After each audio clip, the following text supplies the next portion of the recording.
I'm Greg Marshallton with AARP Vermont, and I'm joined today by Attorney General Bill Sorrell. We're in Boston today, turning the tables on con artists and criminals who are out there trying to steal your hard-earned money and your life savings.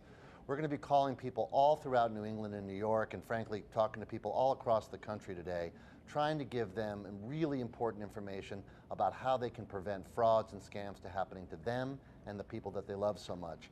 This is about a $16 billion a year crime in America, and we're really concerned that it's going to be robbing people of their life savings. So we're here today with a big day of action. We're joined by attorneys general throughout New England and New York, volunteers and staff from AARP, doing a tremendous amount of outreach to try to raise awareness around this really insidious crime. And Bill, I wonder if you could talk a little bit about the kind of stuff you've been seeing in Vermont, the kind of scams that have been going on, and what you tell people when they call your office. Well, the biggest scams we're seeing right now are the so-called IRS scam, where you supposedly hear from the IRS and you owe back taxes, and if you don't write a check today or tomorrow, your utilities are going to be cut off and whatever. Also, we're seeing a lot of the so-called Microsoft scam, or computer problems, a network problem or a virus on your computer.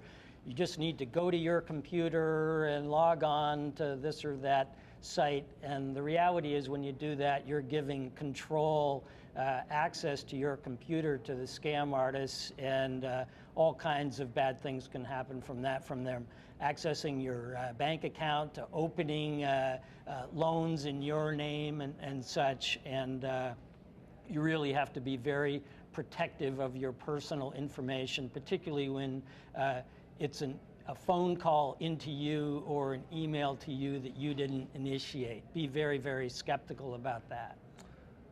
General Sorrell, one of the things that we get questions about all the time at AARP, or if something's happened to somebody specifically, or they suspect something may be happening to a friend or a family member, is, well, I assume I can just call Attorney General Sorrell in his office, and they'll be able to prosecute this person and get my money back, and the scam artist is going to be thrown in jail. Can you talk to the viewers a little bit about really what the reality is here with this particular crime? The reality is that first, they're pros. They're very good at it. They're very convincing. They're very congenial on the phone, and you want to believe that they're legit, that they're doing something that's helpful to you. The reality is they're probably internationally located, and money that you send to them, both state law enforcement and federal law enforcement, it's almost impossible to get your money back. And so be very protective of your personal information, and do not send money without calling the AARP Fraud Watch or calling our Consumer Assistance Program. So I think it's really important for people to understand, again, as we've been saying, General Sorrell and I, that an educated population is the most important thing.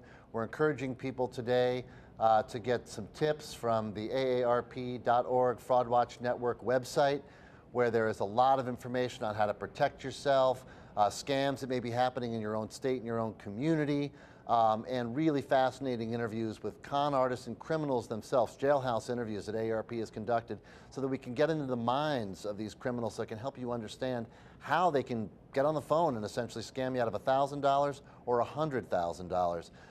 General Sorrell, what do you do in Vermont with your office to help people report what might be going on with somebody in their own family that they think might be in trouble?